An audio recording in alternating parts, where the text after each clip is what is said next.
Hello and welcome to Sport This Morning. I'm Cecilia Omogba, and of course, I'm not alone on the show this morning. Untitled Salam is here. It's great to have you guys join us again. I am Untitled Salam. All right, we'll start off with the statement win in Akwa Ibom, precisely Uyo Stadium, where Akwa United completely destroyed Kano Pillars 3-0. Fantastic victory for the defending champions. What a way to start your title defense, taking out Kano Pillars by 3-0. Statement win indeed for the Promise Keepers. We'll see if how they do going forward. Also on the program in the Premier League this time around, where Liverpool have dropped points and they continue to lose ground to Manchester City in the Premier League title race after a 2-2 draw against Tottenham Hotspur. And Manchester City, it seems that going into Christmas, they are top of the table. They may not let this lead slide because 4 points clear of the rivals, Liverpool. All right, also on the program, we'll be talking the NBA, where the Chicago Bulls put up a spectacular performance against the Lakers, beating them 115-110. DeMar DeRozan, of course, having 38 points in that game, rallying past LeBron James, who had as much as 31 points and 14 rebounds. Yeah, it wasn't enough for the LA Lakers and King James. They've lost the 2 in a row now. While for the Chicago Bulls, it was a return to victory, or was a winning return for them after having a couple of the games postponed because of COVID-19. So we're going to be starting off the show from the NBA. For obvious reasons, we have the results for you of the games that were played yesterday and this morning, precisely the games that managed to go ahead because there's so many postponements. COVID-19 wreaking serious havoc across the world of sport. Anyways, the Miami Heat, they were in action against the Detroit Pistons 100-90 in favor of Detroit. That's how that game ended, and they managed to end or snap their 14-game losing streak. Cecilia, it was looking like it was going to go on forever. 15. You know, I thought they were going to equal the record set by the Houston Rockets this season, but then it wasn't to be. But that 14 in a row was actually a franchise record for them, tying the record they had before. But in this particular game, the Miami Heat, they won 4 out of their 5, last games. But then at the end of the day, they fell apart against Detroit Pistons. I mean, Detroit Pistons, I don't know how they were able to make it go. Kyle Lowry made just 3 shots from the field in 42 minutes for the Heat. Now it tells you why they had to lose like that. Yeah, it's bad performance from the Miami Heat. But for Detroit, they avoided setting a new franchise record in terms of a losing streak. So I guess that's a good one for them right there. Let's move on to the Blazers and the Memphis Grizzlies. It ended 105-100 in favor of the Blazers. Damian Lillard with 32 points, Norman Powell with 28 points. And with that victory, they were able to snap Memphis's 5-game winning streak. The Kings were also victorious on the night. This time around, it was against the San Antonio Spurs, 121-114. Buddy Hield scoring 18 of his 29 points in the 4th quarter. Also made 7 3-pointers on the night. Shout out to Buddy Hield. The Lakers and the Bulls is our star matchup on the show, so we'll come back to it. But then the result is 115-100 in favor of Chicago. Last but not the least, the Timberwolves defeated the Dallas Mavericks 111-105. Karl Anthony Towns with 24 points, D'Angelo Russell with 22 points, while the Suns prevailed over the Charlotte Hornets 137-106. Devin Booker scoring 16 points in his return from a hamstring injury. Fantastic victory for the Suns. The other matchups between the Pelicans and the 76ers, and the Cavs and the Hawks and the Nuggets, as well as the Nets, all postponed because of COVID-19. Okay, on to the star game for today. Absolutely. The Lakers and the Chicago Bulls. That game ended 115-110. And there you have it, DeMar DeRozan hitting that jumper with just 52.6 seconds left. Then to give the Bulls the lead. And of course, you have free throws coming from, Lakers former player, Lonzo Ball, eyes it with, he had 2 free throws. Yeah, and that also gave them that particular victory. It could have gone either way, but the Bulls had to rally round. When you have some players who can actually make a difference, that's what DeMar DeRozan and, of course, Lonzo Ball did for the Lakers. But then James, as we mentioned earlier, led the Lakers with 31 points and 14 rebounds. But okay, yeah, but then Russell Westbrook finished with 20 points, and Carmelo Anthony had 21 points. Yeah, not bad, from those two guys, but it just wasn't enough. I'm talking about, yeah, it's a big miss, obviously. But back to the Chicago Bulls, DeMar DeRozan, what a return to the court for this guy after missing 2 weeks in the NBA's safety protocols to come back and score 38 points against the Lakers. It is just sensational, and that's why they were able to win the game. The Bulls also got 19 points and 13 rebounds from Nikola Vucevic, the Cecilia said as well. So Lonzo Ball, apart from those free throws, also added 19 points in that particular victory. For Chicago, it was the first game since December the 11th after 2 games were postponed because of COVID-19. Let's get the post-game thoughts now coming from the star of the show, DeMar DeRozan. Felt great. I was more so, before the COVID situation, I was banged up here and there. So give my body time to heal, rest a little bit. I try to be as active as I could in the house, just stretching, jump rope and push-ups, whatever I could do just to keep the blood flowing. As soon as I got out, I think I went to the gym like 1 o'clock in the morning. As soon as I was cleared, and just try to get my rhythm back as quick as possible, move around, just try to get in rhythm things as quick as I could. Back like he never left, DeMar DeRozan missing 2 weeks, coming back to drop 38 on the LA Lakers. On the flip side, talking about the Lakers, it was their second straight loss, and it must be said they played that game without 6 players who were in the NBA's safety protocols for COVID-19, as well as coach Frank Vogel. So it's a very, very difficult situation for the LA Lakers to deal with. They tried their best against the Bulls, but they came up just short. We're going to get a post-game thoughts now coming from the assistant coach who stood in for Frank Vogel. I'm talking about David Fisdale. We're also going to hear from Carmelo Anthony. Not normal circumstances, and everybody wrapped their mind around that coming into the game. You had a backup coach. We had a G League guy out there, a couple of G League guys playing for us. But, the thing about this team's character is that it's a next man up mentality, and they really brought the effort and the collective team energy.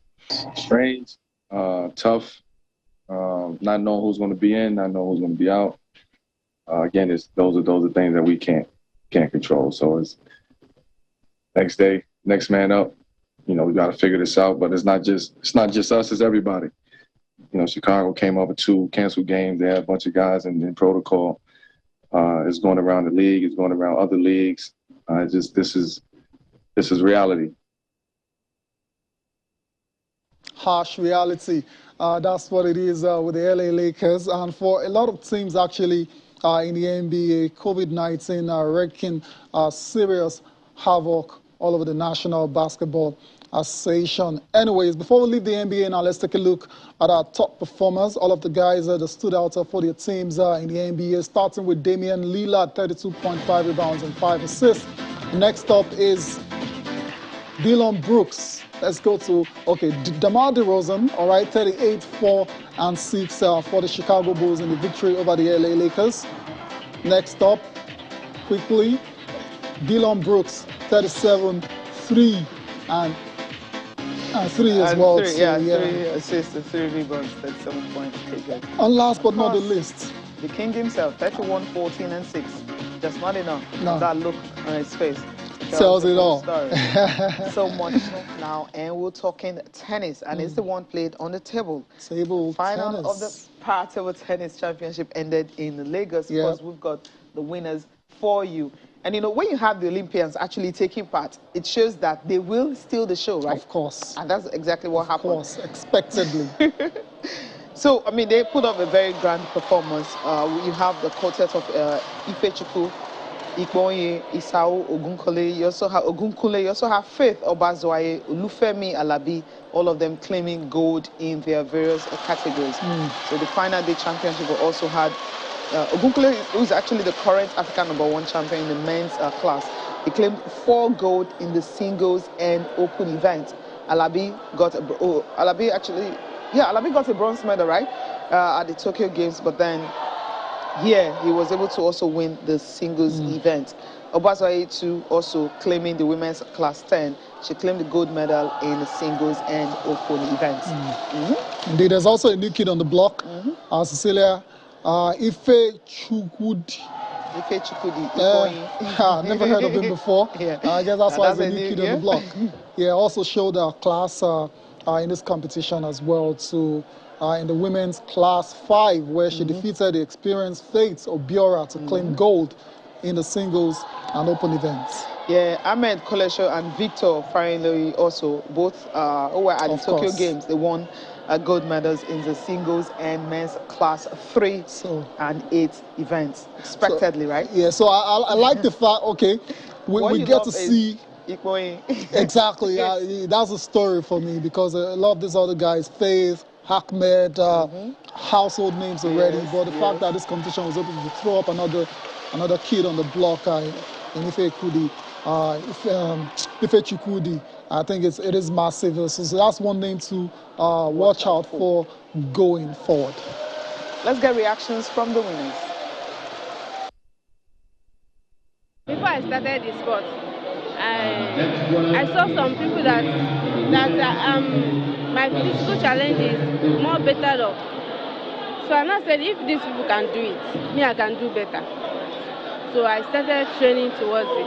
It's over like 4 years now that I've started training, and I just saw myself in this position. You know, sometimes people feel that our disability do affect our brain. So at the cost of doing this all the time, you will be thinking normal like other normal women. I'm preparing for next year. There's a lot of events coming up next year, Commonwealth, World Championships, and some local competitions, national sports league and the like. So there's still a lot ahead.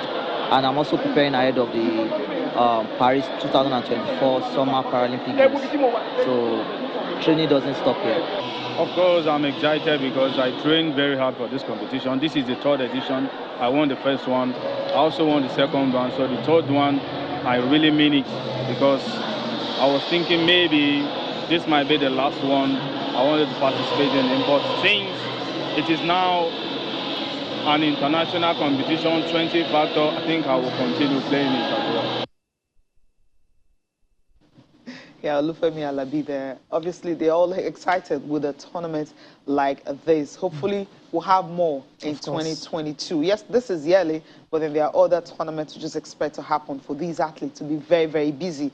I love the fact that Atayo mentioned earlier, we had just one person who was able to kind of upset the card when you have a new person being a champion there. That's Ife Chukwudi. Congratulations to her. Indeed. We'll keep an eye on our progress. We'll see no pressure at all, but we'll keep an eye on what you're up to, Ife Chukwudi. Before we leave the para table tennis, let's get reactions as well, coming from one of the major officials at the competition. We've already instructed the coaches to pick some of the upcoming talents that we discovered from this championship, and we're going to use them to camp them so that they can compete with those who are already aging in the national team. The para athletes only rely on the states. They play for the states employ them, give them everything. But for the club, not yet. We are still working at that one out in the NTTF to see how we can encourage clubs to sustain them, because para is the event, the game that gives Nigeria more medals. You see what is going to happen in the Commonwealth Games coming up next year. 8 of these para players that played in this championship, they've already qualified. So 8 of them are going to represent Nigeria in the Commonwealth Games. And para tennis, I think they are the players are the first team to qualify among all the federations in Nigeria.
You're welcome back to Channel Sports this morning. Oye Wachiko has now joined us, and Oye, of course, is coming on a day to review everything that went down on match day 1 of the Nigerian Professional Football League 2021-2022 season. Oye, good morning. It's great to have you. Good morning, Cecilia. Good morning, Tayo. Indeed. Good morning. Indeed. Okay. Before we get into the drama, right? Yeah, because I'm excited. I'm excited. But I'll relax a bit. Okay? I'll relax for a few seconds. So before we get into it, so send us an email at channelstv.com. Channel Sport this morning. Sport this morning at channelstv.com. Yes. Send us an email. What MPFL has started. What are the things you want to see, changes you want to be made for the MPFL? Yes, now you can actually watch it on the app, which is a great one. You can watch it on network, NTA, and all. But then, what are the changes you want to have? The first day, there are a lot of drama, in which you will tell us all the drama that went down on the first day. Well, the good news is we have some away wins that, went well without the whole hassle, especially the one in Lagos between Remo Stars and MFM. So we'll be talking MPFL today. But before we get into the MPFL proper, we'll quickly do our countdown to the Africa Cup of Nations. It's 20 days to go to Africa Cup of Nations in Cameroon. And this morning we'll be looking at just two teams that we'll be looking at in Group C. Yes, Comoros. I mean, when you hear that name, you'll be like, okay, a nation, they play football. It's a yes, tiny they play island. Football. Very tiny island. Yeah. They qualified for the AFCON for the very first time. And Cecilia, what a day it was. National celebrations, to see our Comoros qualify for the AFCON. And I'll be looking forward to seeing how they will get on in Cameroon. But surely, Cecilia, qualifying is just... it's just enough for them. They're enough. Just go compete and come back. They don't care. But at least play 3 games and you're back. They're ranked 132 in the world. And another country we'll look at is Gabon. Yes, Gabon. When you mention Gabon, the only name that comes to mind is Aubameyang. Emerick Aubameyang. All right. They also call the Panthers, of course. Yeah. And they featured 8 times in the competition. They ranked 8th and 9th in the world. Their best performance was the quarterfinal place in 86 and 1996 and 2012. That was their best performance at the Africa Cup of Nations. So we'll see these two teams in Cameroon in about 20 days from now. And for Pierre-Emerick Aubameyang, I'm sure it's going to be coming into that competition playing with a chip on his shoulder because of what is going on right now. At his club, Arsenal. Will he be match fit to play for his country? Because he's not playing? Maybe not match fit, but I think he's a top professional. He should get himself ready. Mentally, he should be ready. It was very unfortunate what happened to him at Arsenal.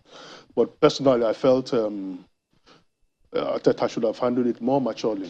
That's the difference between the big coaches and the...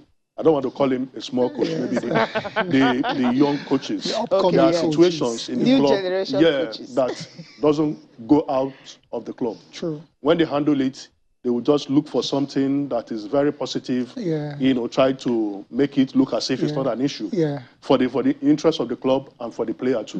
What if he's not a first offender and the coach couldn't help it anymore, so he had to... That's not what he's talking. That's not what he's talking about. He's talking about the handling of the situation. It could have been done. If it's been really bad, he had to talk. These players are coming from different backgrounds. You are not their father.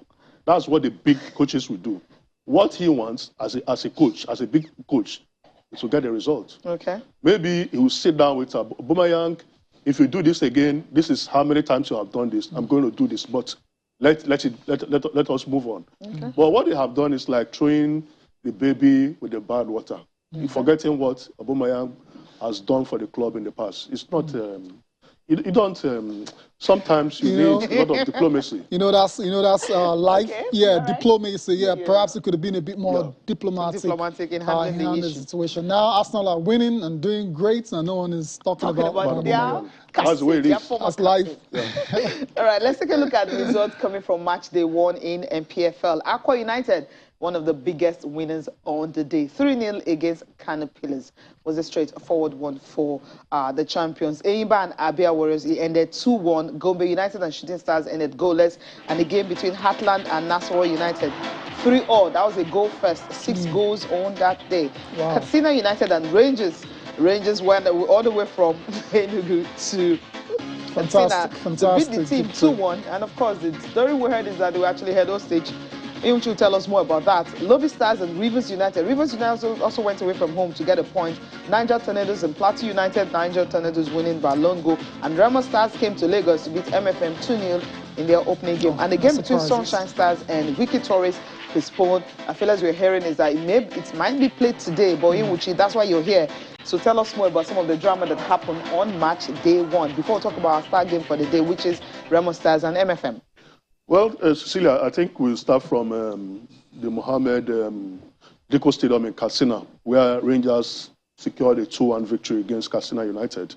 And the reports we gathered that was also confirmed by the media officer of Rangers was to the fact that after the game, Irish fans, held the team hostage.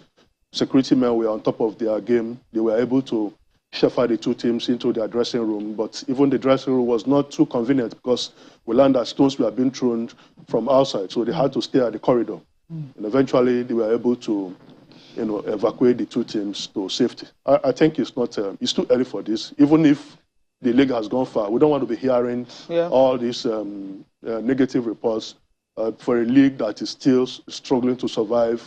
Getting sponsors and getting some form of credibility.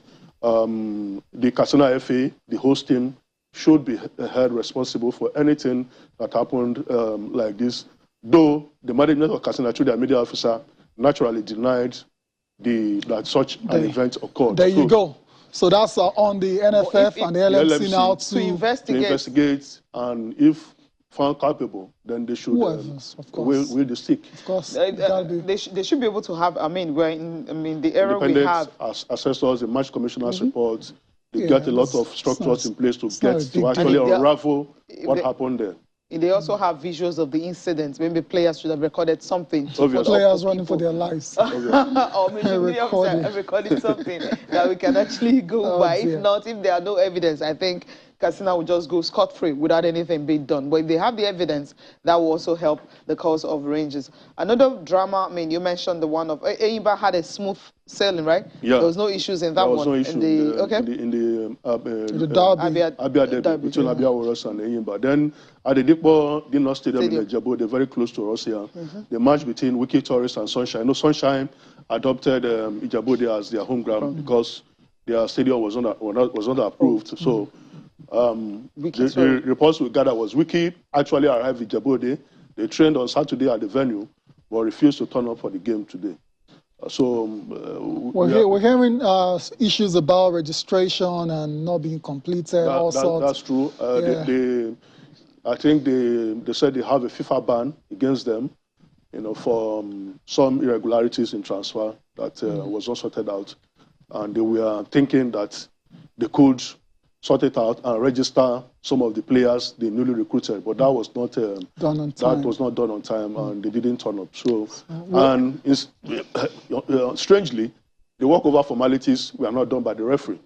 So the game is going to go ahead. Maybe the game is going to go ahead or rescheduled. If it holds today, then maybe. If it doesn't hold today, then it could be rescheduled for another day. If they're having issues with registration and everything, with deadline not given to clubs, and I really don't get it. I feel that when the season is starting, the clubs should understand what's at stake, and the LMC should also know, where these clubs stand in terms of registration, or if they have an issue with FIFA, so that these things can be solved. If not, they have no business playing in the league. I'm shocked, Cecilia and Tayo. This should be the longest break in football history. I think it's about 135 days since the last season ended. So if you are not able to resolve such administrative issues within 135 days, then you are really not ready to play the league. So it boils down to the will to implement the rules. So that I think with Davidson Onwume, who used to be the Rangers CEO, with him at the helm, a lot is expected from him. A lot. It is safe to say, it's supposed to be like a new dawn for a new CEO, new dawn, great things for the NPFL. But with the way it started on match day 1, it's kind of started on a shaky note. Hopefully, it doesn't continue this way. The grey areas will be sorted out, right? ASAP. Yeah. ASAP. We shouldn't. 135 days is ASAP. Come on, guys. Come on. To sort out all these issues. Fantastic victory as well for Aqua United. What a way to open your title defense. Yeah. When you have a team that has been together, you have retained the technical crew. The bonding is there, and you have a beautiful stadium. And you don't have any reason not to play. They got set up with some few millions as well. Right? Then he just got. I mean, the governor is such a tactician. He don't have the money. Just before they. So the players were supercharged. Poor caterpillars. Poor caterpillars. They didn't score until the 5th minute, right? Ezekiel Bassi started it. Then you have Steven Chukwude and of course Ubong Friday. Then still, I think we also talk about our colleague who was hit by, I don't think he's a football fan, maybe a thug. That's the media director of Heartland, Solomon Onu, who was hit by a fan of his own club after the game against Nassau United ended 3-3. He was trying to organize the press, the post-match interview. Yeah. The fellow just came from nowhere, one go this way between the crowd and hit him. Had to be rushed to the hospital. I'm hearing that the FA has already identified the fellow, and the Commissioner of Sports have also ordered that the fellow must be fished out, and he will come to answer for what the crime he committed, and possibly banned from entering the stadium. I mean, if such a fellow could be so vicious against an official of his own club, you can imagine what we will do to the opposition. So we don't need such dangerous characters within the stadium. We are trying to encourage more family members, maybe father, mother, children going to watch. But when they read such stories, they are not encouraged to go to the stadium. You're right. All right, let's talk about enough of the Lagos, dramas. Right? Enough of the dramas. Yes, let's go to the field now, where you have Remo Stars shocking. Remo Stars just got promotion. Yes, because it's a shock for me. You expect something better from, especially when the director of technical was here talking about the fact that they've got a plan. And then the first goal coming in the 55th minute, Alanda's. Well taken goal right there. Well taken. 1-0. 1-0. So stoppage time. You added the second. The second one. And cherry on the cake. Just added it. Cherry on the cake. But the celebration is if they won a trophy. No, but for a newly promoted side coming into the Premier League and taking 3 points away from home, of course you can understand the celebration. And that's the second goal right there. Terrible defending from MFM, and that's why they've lost that game. I'm not surprised because when we did our preview, I talked about how these two teams are almost equally matched. Both sides not parading, renowned world stars, all stars in Nigerian football. But the difference being the coach as well. One is a lot more experienced than the other. I'm talking about Benga Ogunbote. But anyways, only your thoughts on this game, MFM and Remo Stars. Yeah, well deserved victory, Tayo and Cecilia.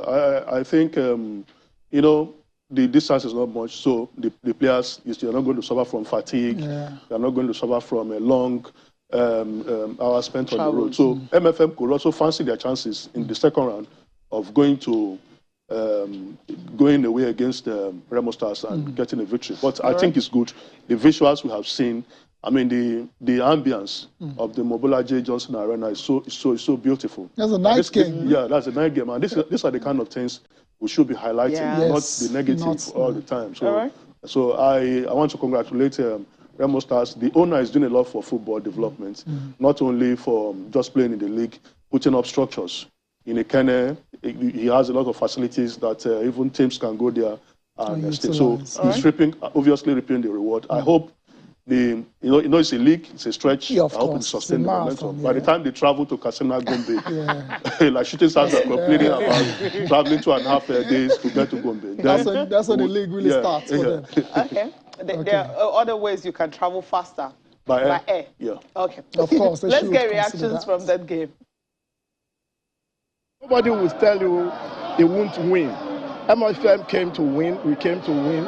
But thank God we were able to take our chances. You understand? We did our best. Just like I told the players, it's a new team. So I told them it is not news All we need to know is that we need to defend our integrity, which they did. So they were not under pressure. All we needed to do was to go home with a positive result, and they did. When we went in 0-0 in the first half, so it could become anybody's game, and that was what I just told them. All we needed to do is to have a goal ahead of them. Once we have a goal, then our confidence level will, rise, which actually did. And I knew that the moment we scored that goal, they were desperate to equalize. So we were waiting to punish them with a counter. It's 38 games.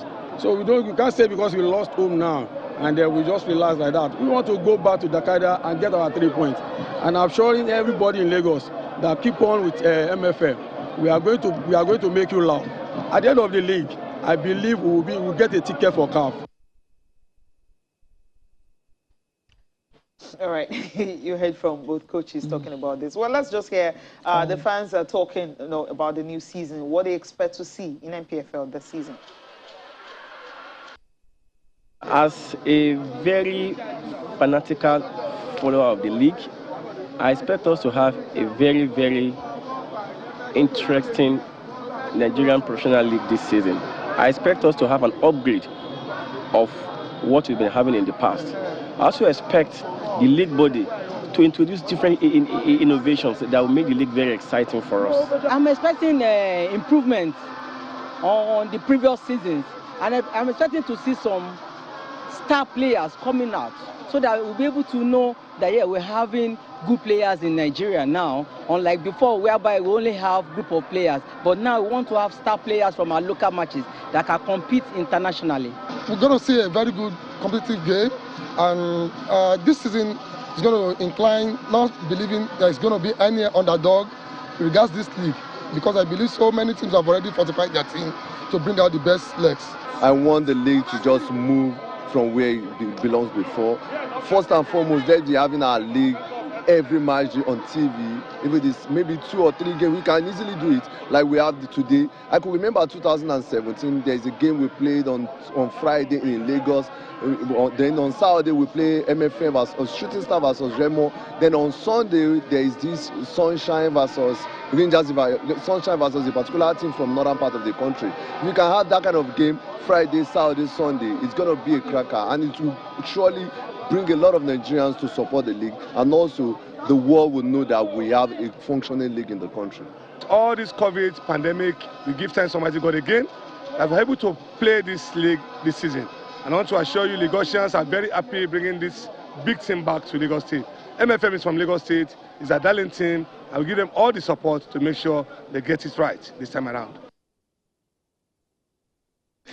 All right, MFM getting support from Lagos State. Let's see what's going to happen. They lost their opening game. They can bounce back from that. And what the fans are asking for, it's not so much. They want a hitch-free, drama-free season. The drama should be on the field. When I mean drama, dramatic games where maybe going into extra time. Late then you equalizers. have late equalizers. Those are the things we want to. Late winners. Fantastic. Exactly. Maybe 7 goals thriller like the 3-3 you saw, Heartland and Nassau United. Those are the games we want to see. Those are the things we want to see. And also talking about having it on TV. Yes, there's MPFL TV. Tayo was asking, no, Oyuchi was asking who's going to get the data. But then, just to support the MPFL, you can easily do that. Yeah. Just download the app MPFL TV and you get to watch all the games you want to watch, because that's what they're trying to do, to ensure that, yes, the fans can see these games. But it has to be said, we can't wait to have it on cable. It has to be said, when you're talking about data, it's quite pricey, right? And if you're going to, download and use your money on data, you want to get your money's worth as well. So it's kind of package. You want to see a very nice good stuff game for them. A good pitch and players giving their best. So exactly. Then you will not be disappointed.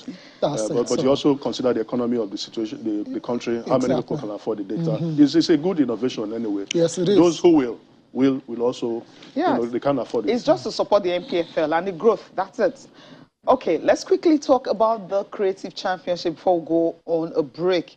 It's the group stage. The games for the group stage already completed. The semi-finals will be played next year. But then we'll just take a look at the final round of the games, where you have Atlantic City and Imperial. It was 2-1. Danas and Valiant 3-1. God City and Bagada ended 2-all.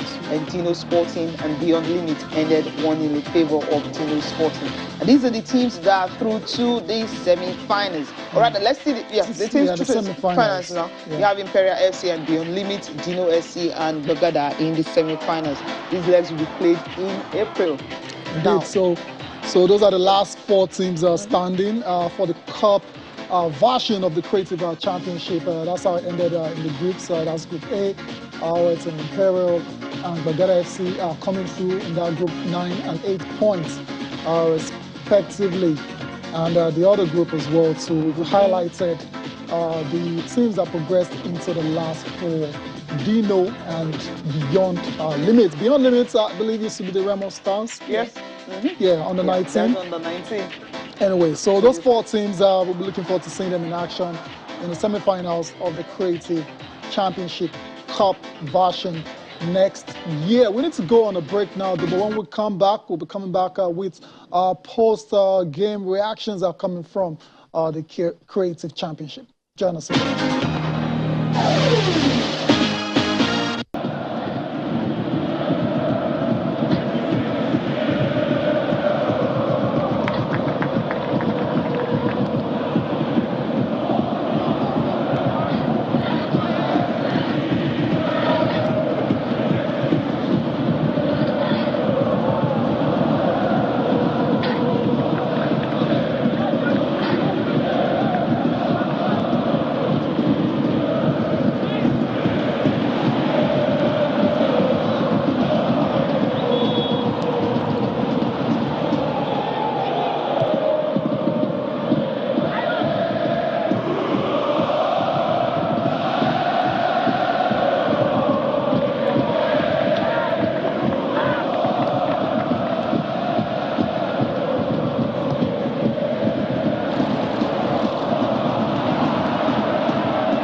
It was a difficult game for us, considering the fact that we played 3 games in 4 days. My boys were tired, fatigue set in, and we had to even make sub as early as 20-something minutes. They just couldn't play. But the most important thing is we got the 1 point that took us to the semi-final. So it's still a job well done. Yeah, it's a good game today for me. And I'm very happy for the goals I scored to take my team to the top. I'm very happy. I don't even know what to say, because I'm at this junction. I'm just tired. But my players, they tried, but I don't like when we are playing. They'll be scoring us before we now react to score and come back. I'm tired of it. I'm tired. I don't just know what to do. So we don't have choice. We are a coach. We'll go back and correct all our mistakes. Better luck next time to Broad City. And yes, coaches, I could never be a coach out here because I'll be absolutely tearing my hair out because of certain situations in games, players doing what they're not supposed to do and all. So you can understand his frustrations right there, right?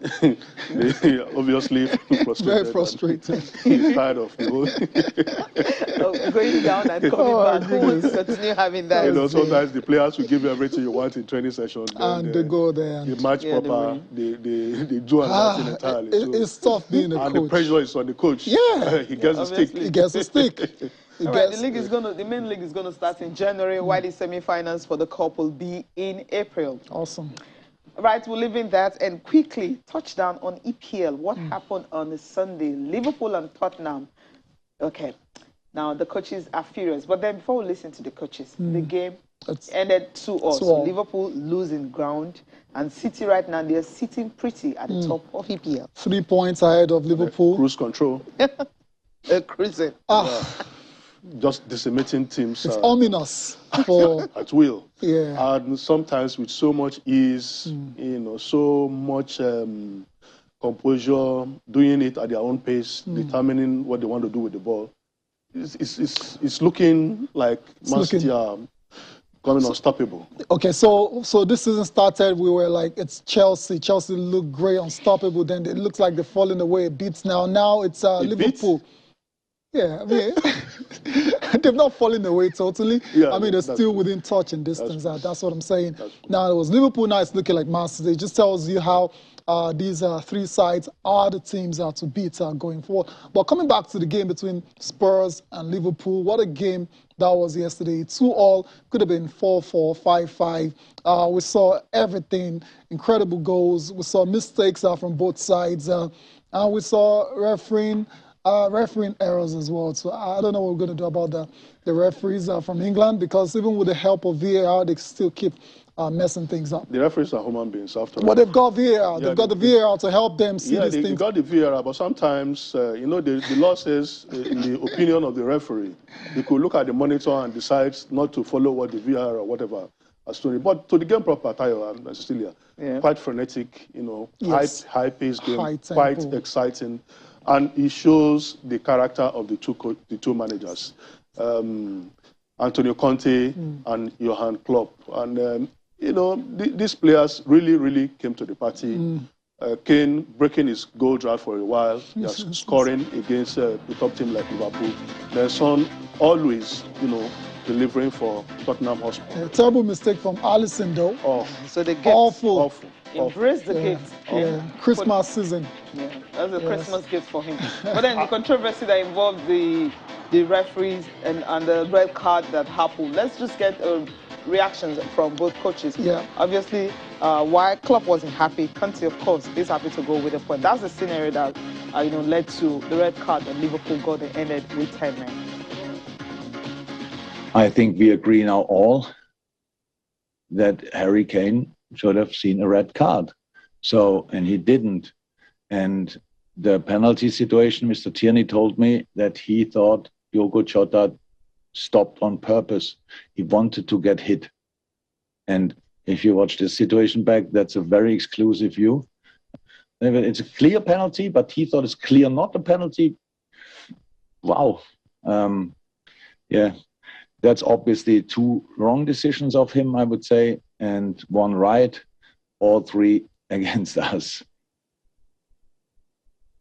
It's not right to comment referee decision after the game, and I don't know if Jurgen wanted to comment this, but I can tell that my staff said to me that the second goal, and it was incredible to give the second goal and not to disallow the goal, because there is a clear handball from Salah.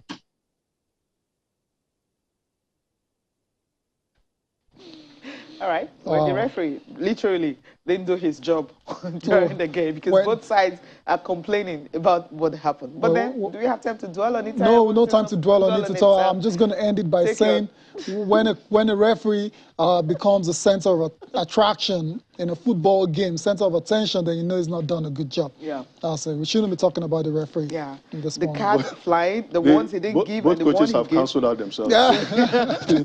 Conte complaining that Salah handled the ball, and Klopp saying that Kane should have been sent rightfully so. So I think the complaints have cancelled. I'm not having that. Were more I'm not having that. Really? Salah's definitely not. Penalty appeal that wasn't given to Liverpool. There's a whole lot. No, but I think Klopp will be more livid. Exactly. You know why? Very soon, Salah, Mane, and Keita will be going to the Nations Cup. So some of the games he should have picked points. He's not doing that. So what will happen to his team when these three key players leave for the Nations Cup? Diogo Jota. It's looking really, it's looking bad for Liverpool at the moment, and we'll see how it pans out. Cecilia, let's take a look at the papers. All right, I'll start with Complete Sport here. You have Eagles Euro Roundup. That's on Complete Sports. Onuachu hit 50th Belgian goal league. Good one. Aribo snubbed for the first time in 12 months. He didn't play. Awoni is still searching for 20th goal. And Onyekuru goes 11 goal. 11 league games without scoring. We're not hearing good news from them at all. Who's that? He hasn't scored for a while. Osimhen begins training with protective mask here. There's some good news coming from here. You have a soldier predict Super Eagles versus Cameroon final. Interesting. CAF confirms Enyimba are out of Confederations Cup. Oyewuchi, this is it. Is this happening? Should we sue CAF or what should happen? You know, Cecilia, I think a lot of intrigues. It's very sad. You know, very sad. We were walked over yesterday. I've been making some calls to gather a lot of things, a lot of facts. But, I think by Thursday, by the time the decision came, it was practically too late for them to assess visas because the Arab countries on Fridays they don't go to work at the embassy. So it's something the NFF, Enyimba will have to look at critically and see how the next step they can take. You know, if they are not going to go to CAS, then they will look at what really happened.